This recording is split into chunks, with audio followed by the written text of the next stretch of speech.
Olá, eu sou o professor Gustavo Batista E eu, professor Gustavo Ferreira. e esse é o podcast O Fascinante Mundo do Sensoriamento Remoto. O maior podcast em língua portuguesa sobre sensoriamento remoto e geotecnologias. Do mundo. Olá, nós estamos começando mais um episódio do podcast O Fascinante Mundo do Sensoriamento Remoto, episódio 161, e hoje nós vamos começar a falar sobre interferometria dentro da nossa minissérie de PDI-SAR. Antes de dar boa noite ao meu amigo Gustavo Ferreira, eu já queria começar a explicar para vocês que nós vamos, no dia 6 de março, é uma segunda-feira, às 20 horas, nós vamos fazer um seminário para mostrar a potencialidade da utilização dos dados SAR no monitoramento de degradação ambiental na Amazônia. Nós vamos dar um enfoque, principalmente em áreas indígenas, pegando a discussão que está rolando hoje, mas mostrando o porquê que a gente está optando pelo radar. E no mesmo dia, esse seminário, ele é o seminário de abertura da primeira turma do curso PDI-SAR. Nós vamos lançar, no dia 6 de março, o nosso novo curso, processamento de imagens de satélites, no caso, processamento de imagens de radar, radar de abertura sintética, por isso o SAR, e a gente vai fazer esse lançamento juntamente com a abertura de uma nova turma do curso Sistemas Sensores, que é o curso que a gente já tem aí 2 turmas e que tem sido a base teórica, né, e como funcionam todos os sistemas, inclusive os de micro-ondas, como o SAR. Então, no dia 6, já anota aí na sua agenda, 6 de março, a gente daqui a alguns dias vai divulgar o link de inscrição para esse evento. Vai ser um evento de um dia apenas, eu e Gustavo. Nós vamos fazer uma discussão, vamos mostrar a potencialidade dos dados SAR para a gente monitorar degradação ambiental na Amazônia. Ainda mais quando a gente pensa nessa porção mais setentrional da Amazônia, a questão da zona de convergência intertropical e a presença de nuvens é um complicador em boa parte do ano. Então, a gente vai utilizar os dados SAR para mostrar esse tipo de potencialidade. Vamos fazer uma discussão a respeito de toda essa questão e, principalmente, um aspecto que eu acho extremamente importante a gente salientar agora é que não se ensina processamento de imagens SAR, não se ensina processamento de imagens de radar na graduação. Então, nós temos hoje uma demanda muito grande de mercado por esse tipo de processamento, porém, os cursos de graduação não criam habilidades e competências nessa área. Então, a gente vai suprir essa lacuna com o PDI-SAR. Boa noite, meu amigo Gustavo Ferreira, tudo bem? Fala aí, professor, beleza? Tudo certo? Maravilha. O assunto hoje vai ser um pouquinho diferente, né? A gente vai mudar finalmente, depois de 4 episódios aí, longos episódios só sobre polarimetria. E sobre o curso, eu acho que vai ser muito proveitoso para o pessoal. Está sendo um processo bem divertido criar, né, esse não só o evento, não só a minissérie, mas o curso em si. Então, assim, eu tenho certeza que a gente vai ter um orgulho imenso do trabalho que vai ser lançado no dia 6, e eu espero todo mundo, né, para a gente trocar ideia, tirar dúvidas, enfim, e pode ter certeza que você vai utilizar isso na sua carreira em algum momento, né? Às vezes as pessoas têm a visão um pouquinho distorcida de que eu não vou aprender a radar porque eu não vou precisar utilizar isso, ou eu não trabalho com radar no meu dia a dia. Mas não é uma questão de você ser o cara do radar ou ser o cara do ótico. É abrir uma possibilidade. Por exemplo, no meu trabalho, vamos dizer assim, 50% a 60% das coisas eu faço ali com o ótico, né? Mas todo o resto que eu faço com radar é porque o ótico não conseguiu cobrir. E se eu não tivesse o conhecimento do radar, eu não ia fazer com nenhum. Porque o ótico não Exato. cobre. Então é isso que a gente quer colocar na cabeça das pessoas e treiná-las para conseguir resolver esses problemas. Cara, aqui o ótico não dá. Mas eu tenho uma área que na Amazônia e tal. embaixo da ZSIT, vai ter nuvem o ano inteiro, não importa o sistema sensor que você utilizar, Mode, Sentinel-2, Landsat, enfim, vai ter nuvem. Toda Até cena mesmo os mosaicos ficam com bordas de nuvens, né? Sim, é normal. É Então, assim, normal. aí, pô, toda cena que você pega ali tá aquele algodão doce, né? E aí? O que você vai fazer? Você vai processar o que ali, cara? Entendeu? Não Exato. existe uma Classificação inteligência. de topo de nuvem. Pois é. Classificação de topo de nuvem. Ou tem gente que acha que não, com inteligência artificial a gente remove essa nuvem. Não É. remove, porque você não sabe o que tem lá embaixo, cara. Não interagiu, né? Não interagiu com a superfície, interagiu foi com o topo da nuvem. Então vai ver o topo da nuvem. Só se você criar uma fake, né? Uma imagem que nunca existiu. Aí, pô, aí não dá. Então, aí, assim, tudo é possível. Aí tudo é exatamente. possível. Aí Né? eu posso criar uma imagem com uma cidade no formato do rosto do Neymar, sei lá, e vai parecer real.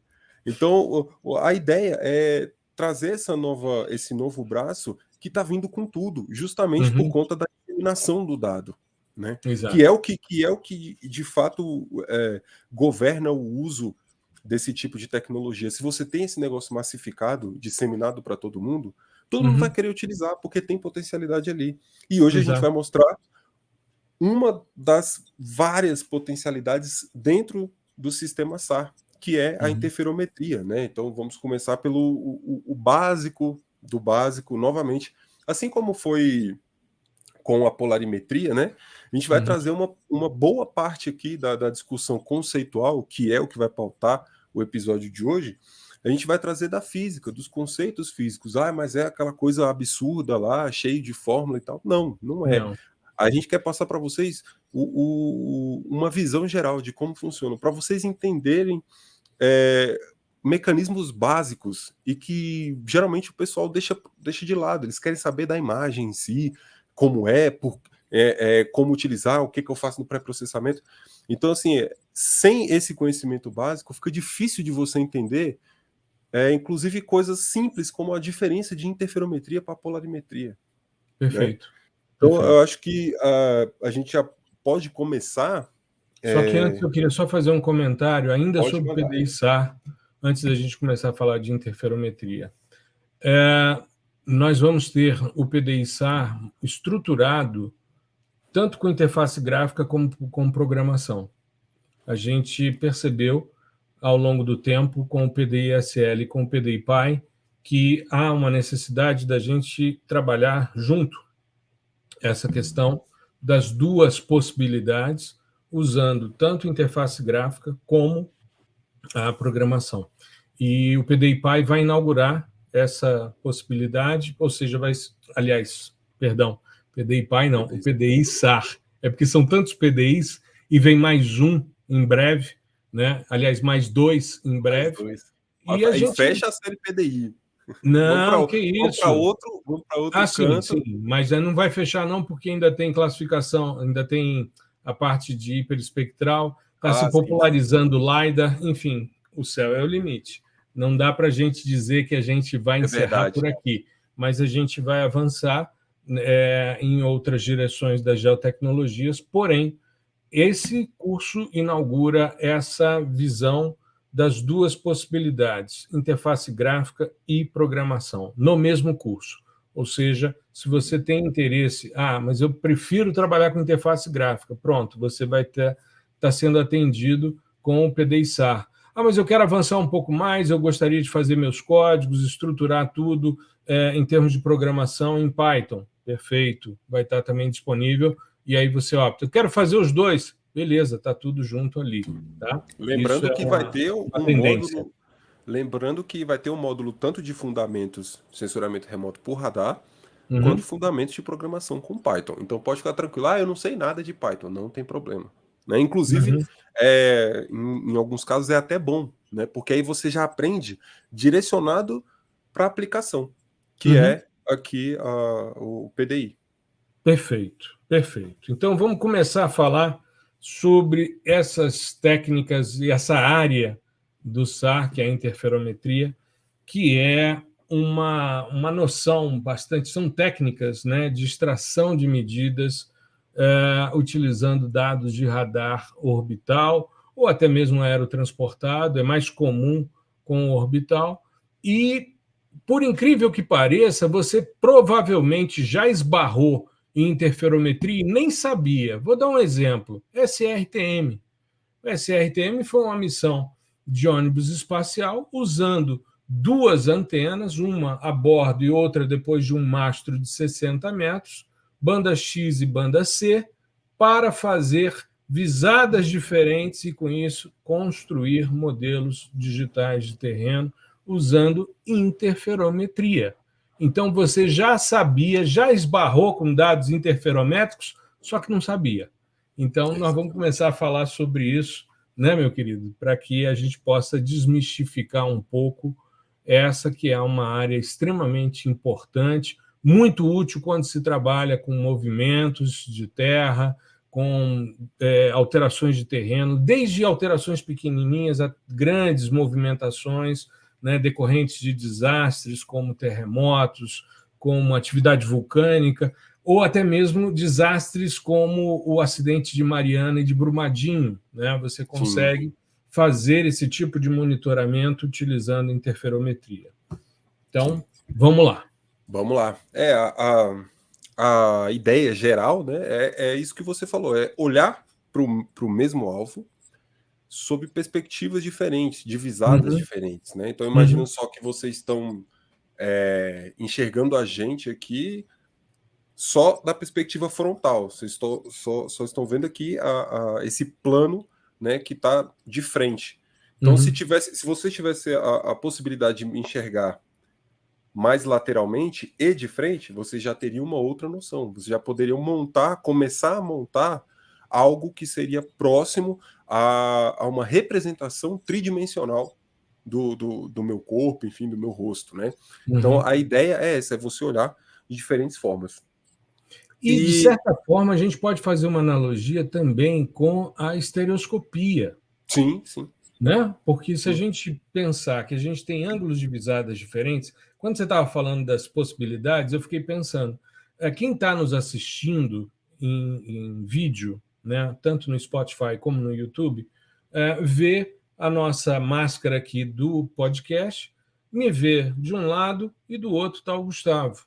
Né? São dois Gustavos, só muda o sobrenome, mas são figuras diferentes. Mas se fosse a mesma imagem do Gustavo Ferreira, tanto numa caixinha como na outra, nós teríamos dois ângulos de visada que poderiam compor a tridimensionalidade, que é o princípio estereoscópico que a gente usava desde a aerofotogrametria.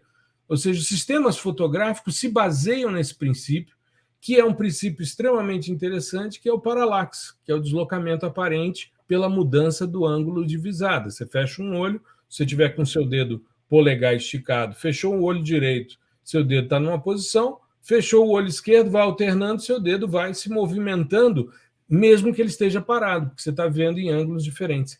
E é justamente por você ter seus sistemas sensores, seus olhos, um do lado do outro, e não na lateral da cabeça, como se estivesse, por exemplo, na posição das orelhas, você tem dois campos de visada e você tem a tridimensionalidade. Os animais que têm os olhos na lateral da cabeça não enxergam em três dimensões, né? Não tem essa tridimensionalidade. Então, a gente pode fazer essa analogia, né, da visualização, que pode ocorrer tanto numa passada, como o caso do SRTM, que você tem duas antenas, nesse caso com 60 metros de distância de uma para outra, como você pode utilizar duas passagens para verificar essa possibilidade de deslocamento também, né? Isso. E toda essa informação, aliás, toda não, mas quase toda essa informação de diferença, né, entre o tempo de resposta daquele alvo para o sensor, ela vem da fase, né? E a gente falou de fase um pouquinho, né? Inclusive eu falei, vamos falar, tem fase, mas a gente vai falar sobre isso lá na interferometria, porque aqui é muito importante, né? E o que é a fase? Bom, se a gente pensar na lógica mais básica da representação de uma onda bidimensional, qual é a representação? Clássico, é um senoide, né? Ele tem uma oscilação específica, periódica, né? E aí tem todos aqueles componentes, amplitude, né? Frequência e tal, que a gente já tratou lá na parte de eletromagnetismo mais básica, no início da polarimetria. E ela tem um componente muito específico, que é a fase, que basicamente ela vai tratar de um ponto, né, específico no tempo onde aquela onda passou. Uhum. Então, se eu pegar, por exemplo, eu tenho duas ondas, né? Uma saiu no instante T0, as duas têm a mesma amplitude, mesmo tudo. Uma saiu no instante T0 e outra saiu no instante T1. Perfeito. Né? Então, elas estão Defasadas, né? defasadas, elas estão fora de fase, Uhum. certo? E aí, o que acontece? Como que a gente mede essas diferenças, ou até mesmo a fase em si? Geralmente é dado em ângulo, né? Distância Uhum. angular. E aí Uhum. vem uma questão de interpretação que pega muito no pessoal que não teve muito a base trigonométrica, né? E tudo bem, cada um tem as suas questões, mas isso acaba ficando obscuro, o entendimento da representação da fase, porque é um consenso, a representação angular, né? E, e quando a gente olha, por exemplo, você está representando um comportamento ondulatório, só que a gente faz isso por meio de um círculo, Uhum. né? E aqui, por exemplo, se a gente pegar o círculo, ele está próximo da palavra ciclo, né? Se a gente pegar um Perfeito. ciclo da onda, é uma volta, um pico e um vale, né? Desse senoide. Deixa eu ver, eu tinha um arame por aqui. Eu vou tentar representar para o pessoal do áudio, né? Eu Uhum. tenho um arame pretinho na minha mão e eu fiz um círculo com ele, né? Um círculozinho. Esse representa um ciclo. E aí, se eu cortar esse cara no meio, né? Ele vai ter uma representação parecendo um S deitado. Uhum. Um pico e um vale. Um pico e um vale. É um ciclo, Isso. tá? De Esse onda. ciclo de ondas é que vai definir a frequência. Exatamente. E Exato. aí, esse ângulo, ele é baseado no círculo. Se a gente pensar num movimento, a gente pegar esse ângulo e cortar, esse ângulo, desculpa, esse círculo e cortar em quatro partes, né, uma pizza com quatro pedaços, Quatro é quadrantes, né? isso, quatro quadrantes. E eu estiver movimentando a minha onda, ela vai ser o raio desse círculo movimentando ao longo ali no sentido anti-horário ou horário. Se a gente Uhum. pegar, por exemplo, no sentido anti-horário, e eu descer um pedacinho da pizza, eu fui de 0 grau a 90 graus. E Certo. aí, se eu descer mais um, eu vou de 90 a 180. Se eu continuar o movimento, mais uma pizza, mais um pedacinho, eu vou de 180 a 270. E se eu subir mais um, eu fecho no 0 grau, que é o 360 graus. Eu Perfeito. fiz um ciclo Uhum. na onda, né? Um pico e um vale, só que eu representei isso na forma de um círculo. E, Perfeito. e para piorar um pouquinho a nossa percepção aqui intuitiva, esse negócio ainda é dado em radianos, né? Sim. Então, ao invés, vocês vão encontrar assim a rodo na literatura. Significa o quê? Ao invés de ser 360 graus, é 2π. Bom, Certo. se 2π é 360, π é 180. Né? E aí você vai ter 90, vai ser π sobre 2, e 270, 3π sobre 2.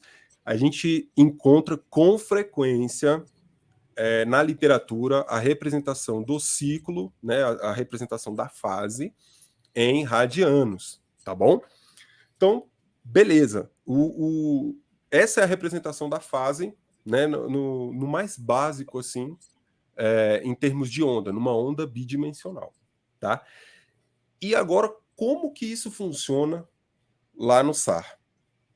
Bom, quando a gente falou de speckle, entendendo o speckle, a gente colocou que o speckle é aquela soma, né, coerente e aleatória no espaço complexo, né, uma soma vetorial. Uhum. E quando você soma vetores, o resultante é um único vetor. Isso. Né? Você soma um monte de setinhas para várias direções, o resultado vai ser uma seta grande. Né? E aí a direção dela vai depender das componentes que você tem. Se você tiver mais números negativos, ela vai para o lado do plano negativo. Mas enfim. Uhum. E aí o que acontece? Quando a gente trata aqui da informação no SAR, essa soma coerente, lembra, no plano complexo, ela vai ser simbolizada por duas componentes, uma real e uma imaginária. Né? Uhum. A real vai ser o componente que a gente chama de I, de in phase, ou em fase, que vai ser somada à componente imaginária, que a gente chama de Q, de quadratura, que é a quadratura dessa fase. Tá? Se der tempo, eu falo um pouquinho mais sobre quadratura. Se não, eu faço um postzinho no Instagram, não tem problema. É só para a gente não se perder. Perfeito. Mas são esses dois termos, né, a soma desses dois termos para cada posição na minha imagem, para cada pixel na minha imagem. Né? E aí o que acontece? Existe um componente que a gente já deriva automaticamente e já aparece ali quando você abre uma cena Sentinel-1, ALUS, que é a amplitude. E a amplitude é uma relação trigonométrica do I e do Q, da fase e da quadratura de fase. Né? Uhum. Formalmente, é o arco tangente da divisão desses dois aí. Mas isso a gente deixa para o lado um pouquinho. E o que acontece? Todo esse imbróglio, essa soma e esse vetor, se eu pegar o meu plano real e imaginário e trocar por quadratura e fase, Q e o I, né? O tamanho do meu vetor ele vai ser relativo à amplitude e o ângulo que esse vetor vai fazer em relação ao plano x e y vai ser a fase. Beleza. A gente já está chegando lá, porque é o seguinte, amplitude é o quanto de energia que aquele alvo está retornando para o sensor. Né? Uhum. Que ele está espalhando, que ele está refletindo, enfim.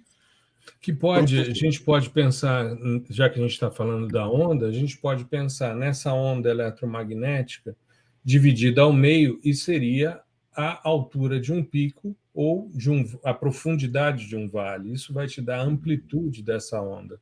Isso. E aí, essa componente amplitude, que no espaço complexo aqui de quadratura e fase é o tamanho do meu vetor, que é dado pela soma aleatória dos meus espalhadores ali, que formam o speckle, né? Uhum.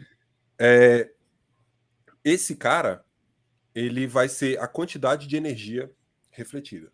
Né? Ele mede basicamente isso. E a fase é a distância daquele alvo para o nosso sensor. Uhum. E aí você matou a charada. A distância está na fase. Então, quando eu quero trabalhar, por exemplo, com geração de modelo digital de elevação,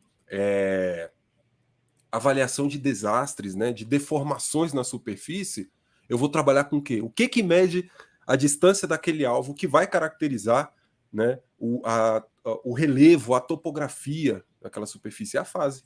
Uhum. Entendeu? E aí é por isso que a gente trabalha com a fase. E por isso também que ao trabalhar com interferometria, basicamente estamos falando dos dados complexos, single loop Isso. complex. Isso, eu ia comentar isso com você, ou seja, você não consegue gerar dados, relações interferométricas a partir dos dados GRD. Você Isso. precisa trabalhar com o single loop complex, né, com dados complexos, porque você precisa dessas informações de fase, de quadratura, de intensidade, para que você possa gerar, né, esses modelos interferométricos. E a gente perde essa questão da fase quando coloca no GRD, né? Então você Exato. precisa desse cara. E é muito simples. Veja, a gente falou toda essa parte mais física e tal, ainda que básica, né? mas é só para a gente medir o quão distante o alvo está do sensor. A fase mede isso, tá? Então, se tem alguma coisa que tem que ficar guardada aqui, disso tudo que a gente falou até agora, é que a fase mede o quão distante o alvo está do meu sensor. Certo. Agora, vamos Agora, pensar existem métodos que se baseiam em amplitude também, né? Isso, sim. O legal de você ter um sistema ativo, né? Você controla absolutamente tudo. Né? A gente controla a polarização, tal, não sei o quê, e você pode fazer um mix de abordagens. Então você tem, por exemplo, abordagens que levam em consideração a amplitude, você tem abordagens que levam em consideração a polarimetria mais a interferometria, né? Que é o Paul-Linsar. Então você tem assim infinitas possibilidades, né? Na verdade, de você tratar de um mesmo fenômeno, tá? Porque você obtém o controle de todos os parâmetros, né? Todos aqueles que são inerentes ao sistema, não Perfeito. à superfície da Terra, por exemplo. E o que acontece? Vamos pensar, só para finalizar aqui, para a gente chegar na imagem, e aí depois a gente fala da parte de geração de fato de atributos altimétricos, enfim. É claro que quando você entra no contexto da imagem, você precisa modelar isso, né, esse comportamento. Igual o speckle, radar cross-section. E aqui o que acontece? Essa soma ela é modelada como um processo gaussiano, né? Ele tem. E aí a fase ela varia uniformemente. Se eu não estou enganado, deixa eu consultar aqui. 0 a 2π. Né? 0 a 360, de maneira uniforme, né? A fase. E a amplitude ela entra na distribuição, ela vai ser representada na distribuição estatística de Rayleigh. Rayleigh é aquele do efeito Rayleigh que descreve o porquê o céu é azul. O céu Né? é Tem azul, espalhamento. Isso, tem uma distribuição estatística, né? Que é referente a ele, e os dados de amplitude são modelados nessa distribuição. Beleza, assim que a gente gera a nossa imagem. Né? E o que acontece? Vamos pensar naquele contexto que a gente falou lá no começo. Eu tenho o mesmo sensor, pode ser, passando em datas diferentes, naquele mesmo alvo ali.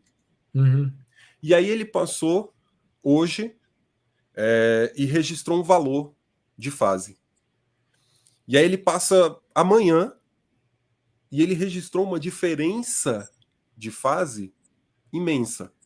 Significa o quê? Alguma coisa aconteceu ali naquele alvo. Né? Essa é uma complicação, uma das desvantagens de você ter múltiplas passadas, né? Sim. E aí você. A questão é investigar se aquele fenômeno aconteceu porque houve, de fato, um movimento, uma distorção na superfície, ou se é um efeito, por exemplo, a depender da banda, um efeito topográfico mesmo, que já ou é até inerente chuva. dali.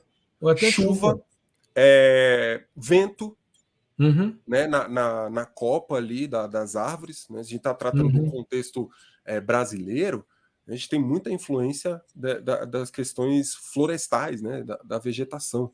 Então, exato. E uma necessidade muito grande de corregistro entre essas imagens, né? O que é um processo bastante complexo, né? Exatamente. Isso é muito importante.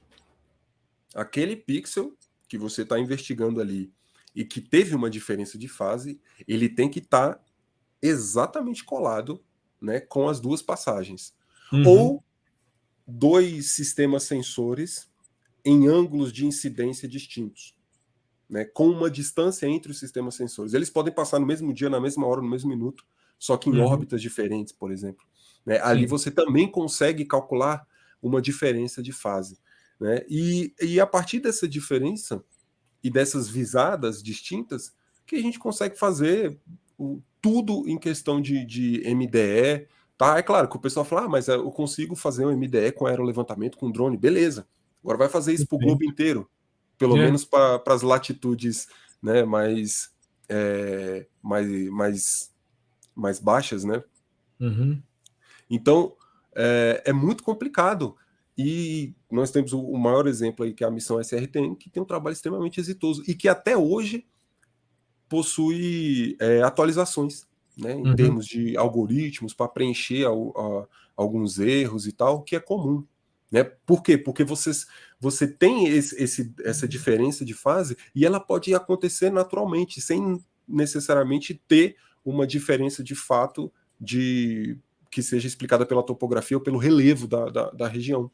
Né? Então você tem que corrigir tudo isso. Às vezes, em corpos d'água também, isso era muito recorrente no SRTM, de você fazer aquele processo de fill sync, né? Porque às vezes ele criava uns patamares, né? Então tinha degraus ali dentro do curso d'água, principalmente se ele for uma calha, se for uma calha larga, de rio ali muito larga, e ele vai criando uns patamares e aquilo de fato não existe. E aí acho que o Saga tem isso por default. Esse procedimento chama fill sync, que você estabelece um threshold ali de pixel, né?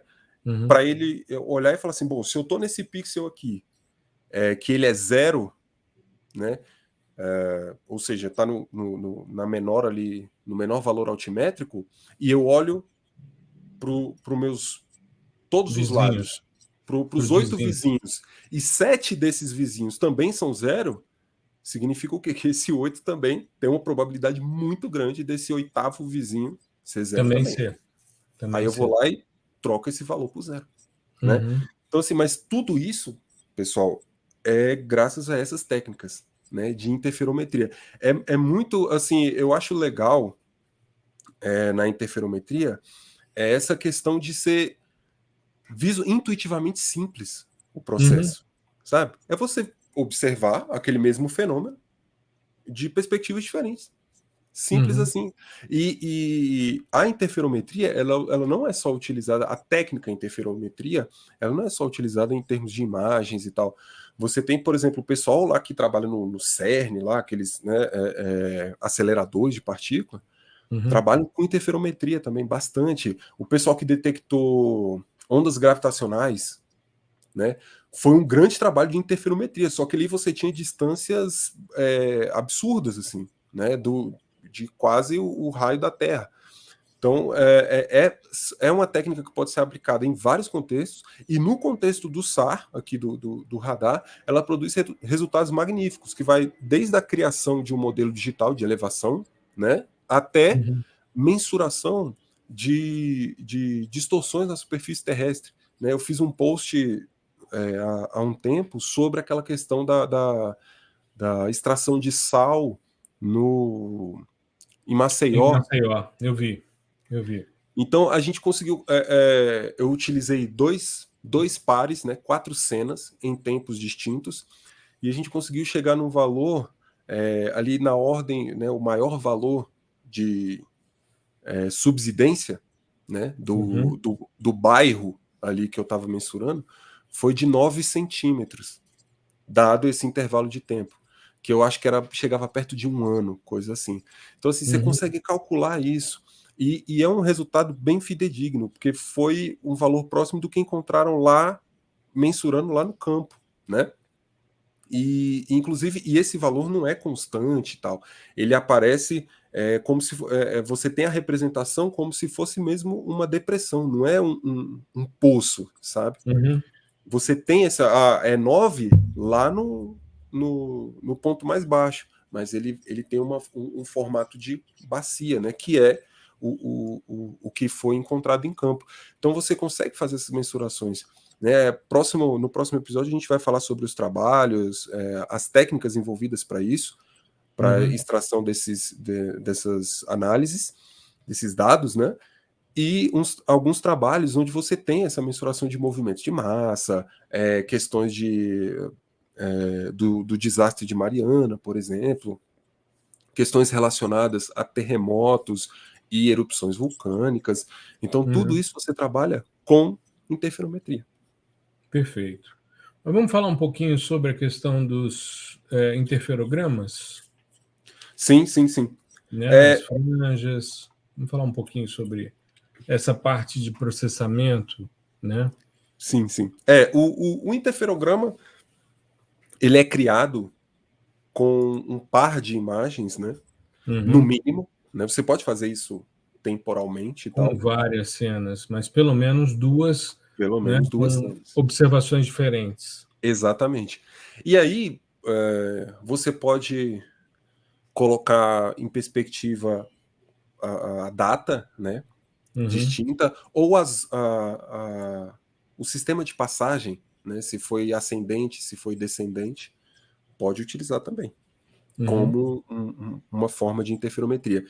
E quando eu analiso e calculo a diferença de fase daquele mesmo pixel na imagem 1 para a imagem 2, eu vou ter um padrão, geralmente, né, se tiver ocorrido ali algum evento, ou tem padrões que já são conhecidos, padrões relacionados à questão de relevo mesmo, topografia, que são os interferogramas, e eles vêm com um padrão de franja, né? O nome é esse Uhum. mesmo, que É é franja mesmo.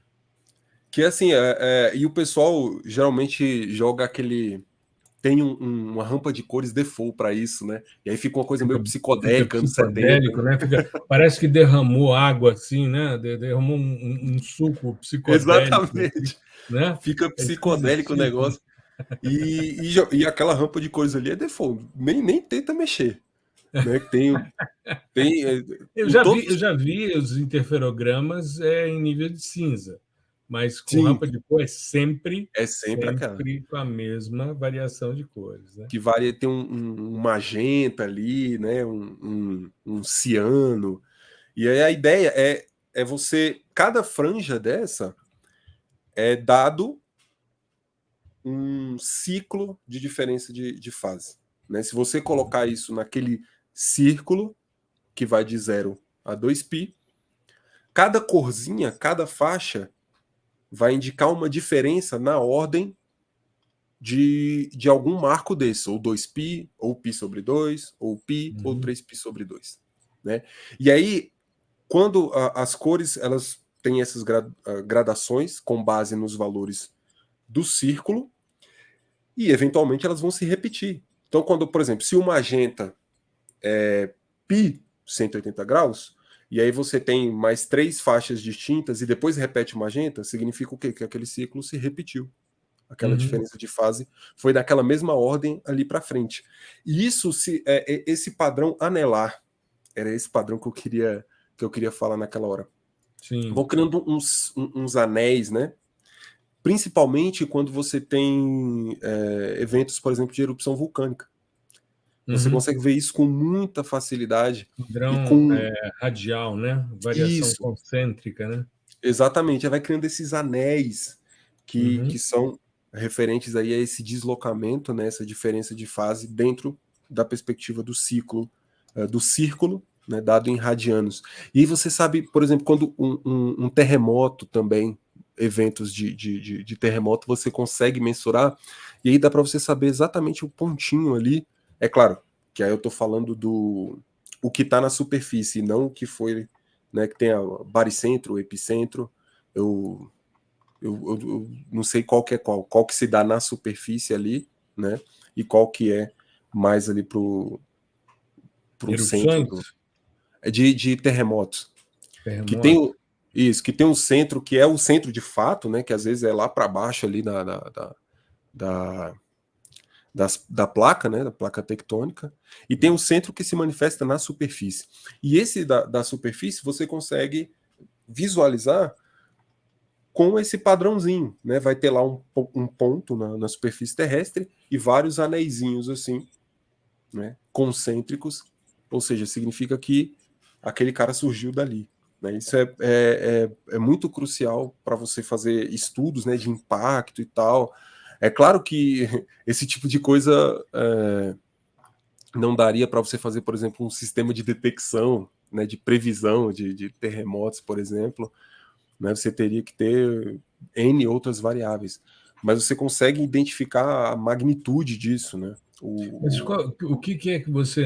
Eu estava lendo aqui e acabei me perdendo.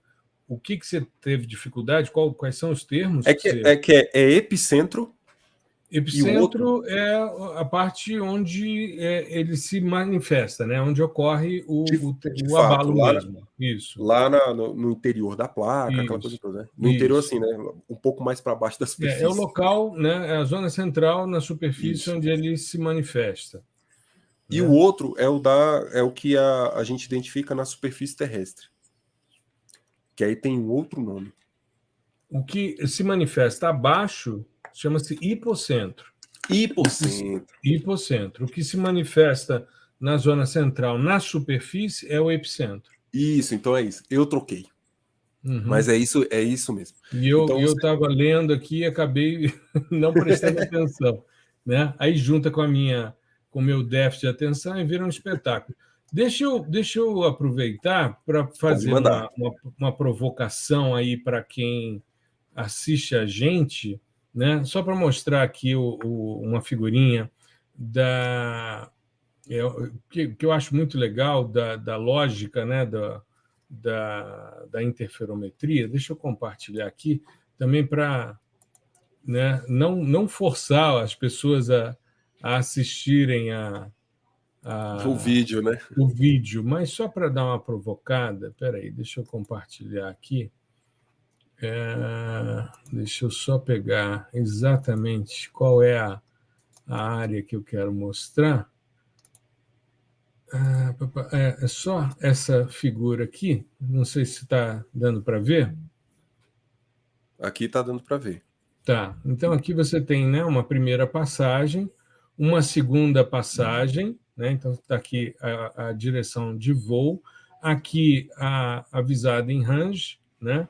Aqui em azimuth, e aí você tem então a primeira passagem que vai medir a fase 0, depois a segunda que vai medir a fase 1, nesse caso aqui duas passagens, né? A diferença de fase entre elas, aqui você tem a amplitude e você tem uma pequena diferença entre elas e as cores aqui do interferograma, né, que o Gustavo bem salientou, os anéis concêntricos, com o padrão de cores aqui, a rampa de cores, que é normalmente utilizada. Então, na primeira passagem, você tem o terreno aqui sem alguma movimentação, e depois você tem um shift em função de uma movimentação aqui de placas tectônicas, que se manifesta na segunda variação de fase, e por essa diferença de fase, então, é feita a análise interferométrica. Isso Exatamente. daqui é de um site chamado unspider.org,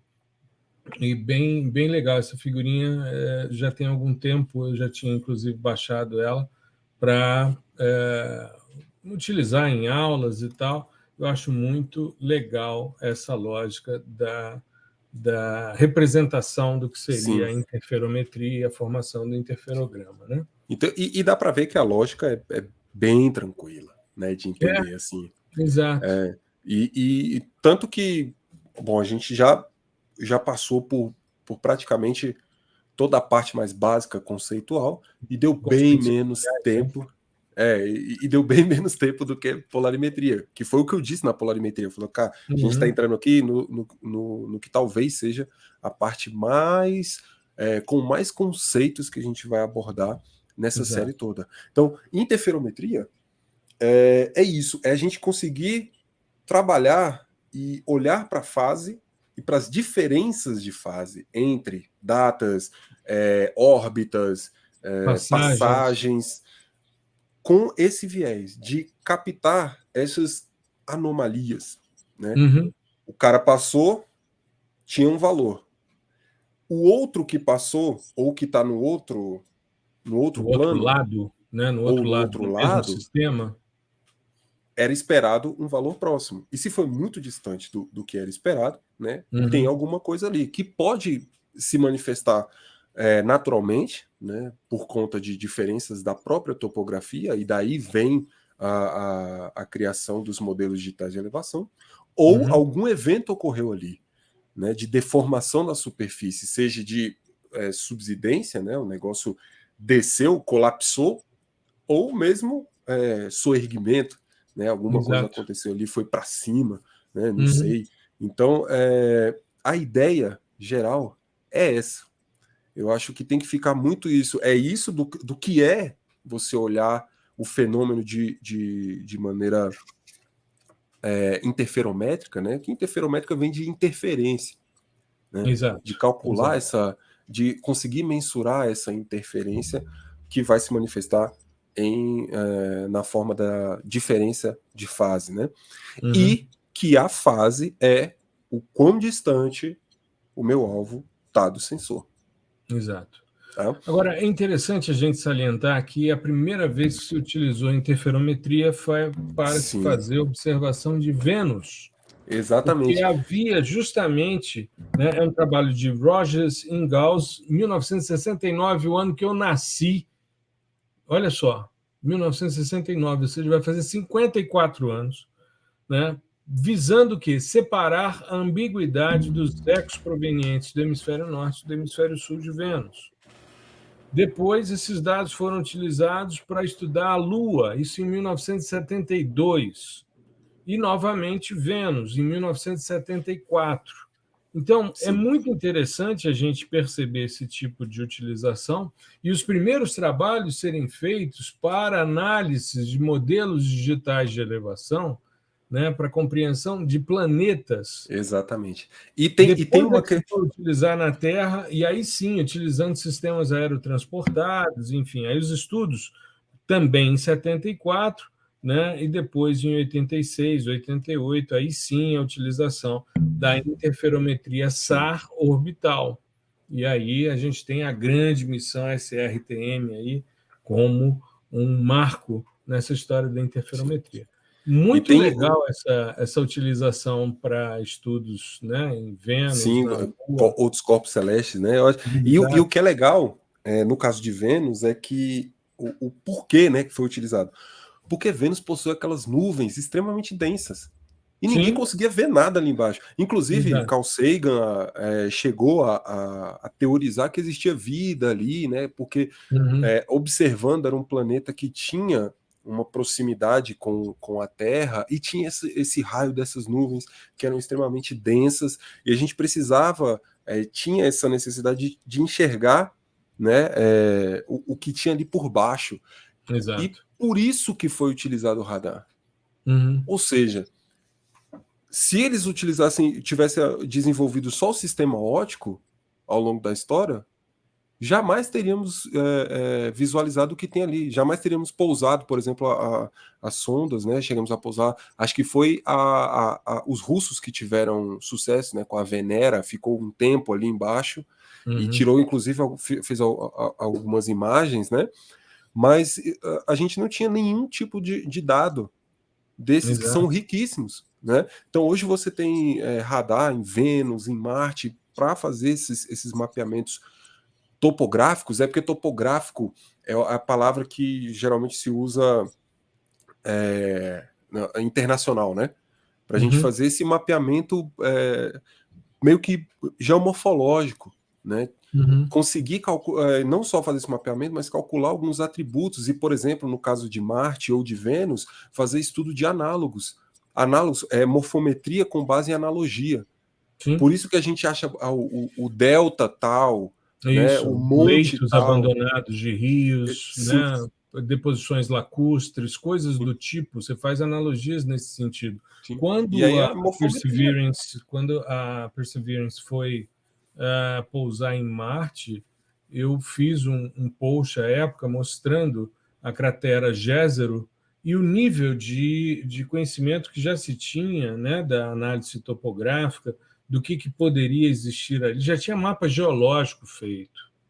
A gente teve um papo muito legal com o Álvaro sobre geologia planetária, né, e ele falando dos estudos em Io, né, que é uma das luas de Saturno, e que tem uma composição extremamente interessante de metano. E que parece ter até uma certa atividade, né? Exato. Em termos geológicos, assim. Exato. Então, a gente começa a ver a utilização dessas potencialidades, desses sistemas sensores, e lembrar, o Gustavo comentou logo no início a questão da popularização dos dados SAR.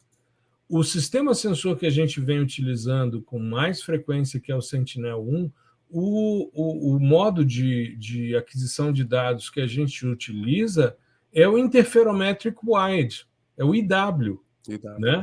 Existe o Extra Wide, tem o Strip Map e tem o Wave, né? São 4 formas que o Sentinel-1 trabalha.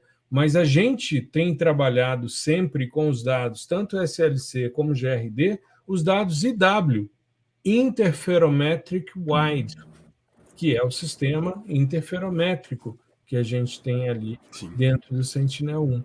E cada vez mais, com a possibilidade de novos sistemas sensores, a gente está vendo aí a discussão sobre o Biomass, a discussão sobre o NISAR, o Terra Rose, o Rose-L, aliás, Rose-L. Né, o Rose-L, que a gente fez falando aqui sobre os próximos da constelação Copérnicos, enfim, tem toda uma discussão aí, e esse é um dos módulos do PDI-SAR, interferometria. Assim como a gente tem um módulo de polarimetria, a gente tem um módulo também de interferometria, né, de classificações, enfim, de dados de índices de vegetação, coisas que a gente ainda vai tratar aqui na minissérie, porque nós estamos começando, nós chegamos na metade da minissérie e nós temos aí 6 capítulos a contar do de hoje. Nós temos ainda 6 episódios sobre dados SAR, sobre essa minissérie de processamento de dados SAR. Sim.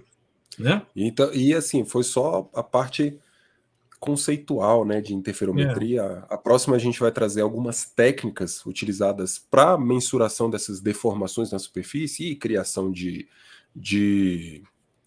modelos digitais, né? Então a gente vai falar, por exemplo, sobre desdobramento de fase, né, sobre filtros, que a gente, porque, claro, como a gente falou aqui, essas franjas, elas também carregam algum ruído, né? Sim, e aí você sim. tem maneiras de filtrar, inclusive o Howard Goldstein é um dos caras aí que estuda isso, ele tem um filtro com o sobrenome dele, né? Para você filtrar a fase. E aí você faz esse desdobramento de fase, que é uma coisa que a gente vai falar um pouco mais no próximo episódio, para não ficar muito denso aqui, e trazer, além dessas técnicas, né, de como extrair, as aplicações, né? Assim como algumas boas referências, inclusive em português, tá?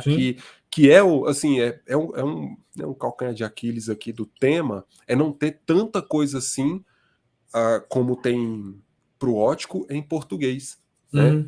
A gente sabe que, mas a linguagem da ciência é o inglês, não sei o que, tudo bem, mas nem todo mundo tem acesso ao estudo de uma língua estrangeira, né?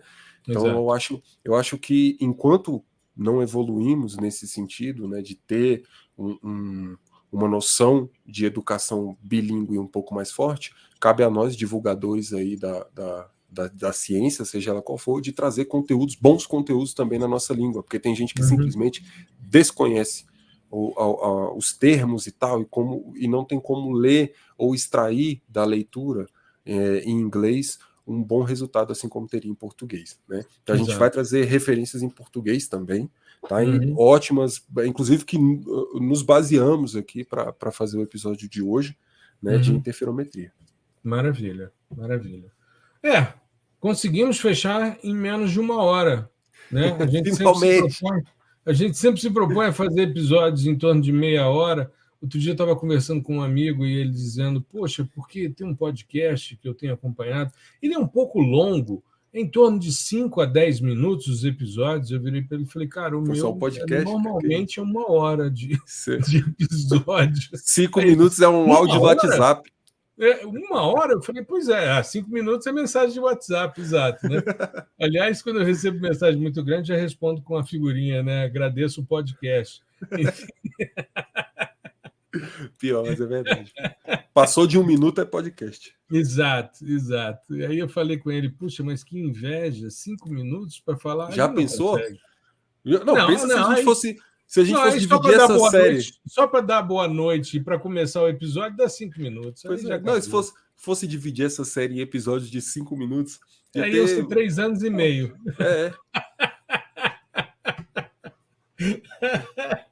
3 anos e meio de uma minissérie. Sim, Aí virou a série de vida, né? uma expectativa de vida. Não, nem Netflix tá pra gente aí. Ia ser tipo, ia ser tipo um anime, tem um anime que é bem conhecido, que chama One Piece. E ele tem, tipo, mais de 1000 episódios. Ia ser o One Piece aqui. 1000 Mais de 1000 episódios. episódios? E não acabou ainda, não. Ah, não? Não. Não. Então, Bom, assim, ia esse ser... tipo de negócio. Se a gente tiver, né, a condição de trabalho, a gente chega perto disso aí também. Né? Com certeza. Com certeza. Mas é assim, se fosse dividir, daria por aí, cara. Aliás, deixa eu fazer um comentário. Dia 15 de janeiro, nós estamos hoje gravando dia 1º de fevereiro, mas dia 15 de janeiro nós completamos 3 anos do fascinante mundo do sensoriamento remoto. E essa semana a gente chega a 38 mil downloads. A gente fecha isso, se já não fechou. Deixa eu aproveitar aqui que estamos gravando. Deixa eu dar uma olhada aqui na estatística. Mas se não chegou, quando sair o episódio, vai chegar. Exato. Cadê? Painel. Deixa eu ver aqui. Estamos chegando. Faltam 18 downloads para chegar a 38 mil. Então vamos lá, galera. Vamos baixar. Exato. Né? Isso daí já no primeiro dia, na segunda-feira, quando as pessoas começam a ouvir. Quando eu acordo, já tem 15 downloads, normalmente. Já tem 15 downloads. Né? E aí vou acompanhando sempre. A gente tem uma audiência extremamente fiel e é muito legal. E a gente está em mais de 15 países, então a gente pode afirmar com toda tranquilidade que é hoje o maior podcast em língua portuguesa de geoprocessamento e sensoriamento remoto do mundo, sem falsa modéstia. Não é isso? É isso, então. Fechamos aí o primeiro episódio sobre interferometria. Semana que vem tem mais. Não esqueça de marcar na sua agenda, dia 6 de março, nós temos o nosso evento, nosso seminário, que nós vamos falar sobre a utilização de radar para monitoramento de degradação ambiental na Amazônia. E é quando nós vamos abrir a primeira turma do curso PDI-SAR. É uma oportunidade para você fazer um diferencial na sua carreira, para você que trabalha com geotecnologias, ampliar o seu leque de possibilidades em termos de trabalho, em termos de processamento. Tá legal? Sim. Gustavão, fique bem, se cuide. Um grande abraço para você e para toda a nossa audiência. Fique bem. Tudo de bom para você. É isso. Tchau, tchau, pessoal. Um abraço para o senhor. E não esquece de fazer as inscrições, guardar aí na sua agendinha, né, na verdade, que vai ser no dia 6 de março, tá bom? Semana que vem a gente já deve divulgar o link, porque isso está sendo finalizado essa semana. A gente já divulga o link para inscrição no evento. Isso vai começar agora, já no início agora de fevereiro, essas inscrições. O mês todo tem carnaval aí, mas já 6 de março a gente começa, né, esse evento aí. Será, um evento gratuito, né, com emissão de certificado, enfim, vai ser uma discussão a respeito dessa questão. Não será um evento mão na massa, nem um evento muito longo, será uma discussão, um seminário. A gente vai falar sobre o tema e mostrar essa importância e essa potencialidade de se utilizar esse tipo de informação, esse tipo de dado para esse objetivo, que é monitorar degradação ambiental na Amazônia brasileira. Tá legal? Sim. Mas não vai ter mão na massa, mas tudo que é de metodologia que a gente vai utilizar, a gente vai explicar. Vai explicar e no caso, né, da programação, vai estar disponível lá no GitHub para quem quiser, abertinho, sem problema, sem reclamação. Beleza? É isso só mesmo. Chegar lá e baixar. A gente quer, na verdade, mostrar para vocês como que funciona, quais são as potencialidades, as aplicações e como esse tipo de abordagem é tão eficiente nesse domínio que é tão falado assim, né, um domínio tão importante aqui para a gente, que é o domínio amazônico, tá? Então, por isso que a gente deixa um pouquinho de lado mão na massa, né? Não significa que não vai ter para vocês os códigos e tal, vai estar tudo lá, mas a gente vai mostrar porque sabe que tem uma galera que ainda não conhece.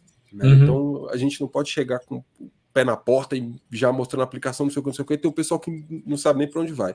Então a gente vai mostrar para onde vai e a gente vai mostrar quais são os melhores caminhos para a aplicação e para essa aplicação ter êxito. Maravilha, maravilha. Meu amigo, fique bem, se cuide. Um grande abraço. Beleza, você também. Abração, abraço pessoal. Valeu, tchau, tchau.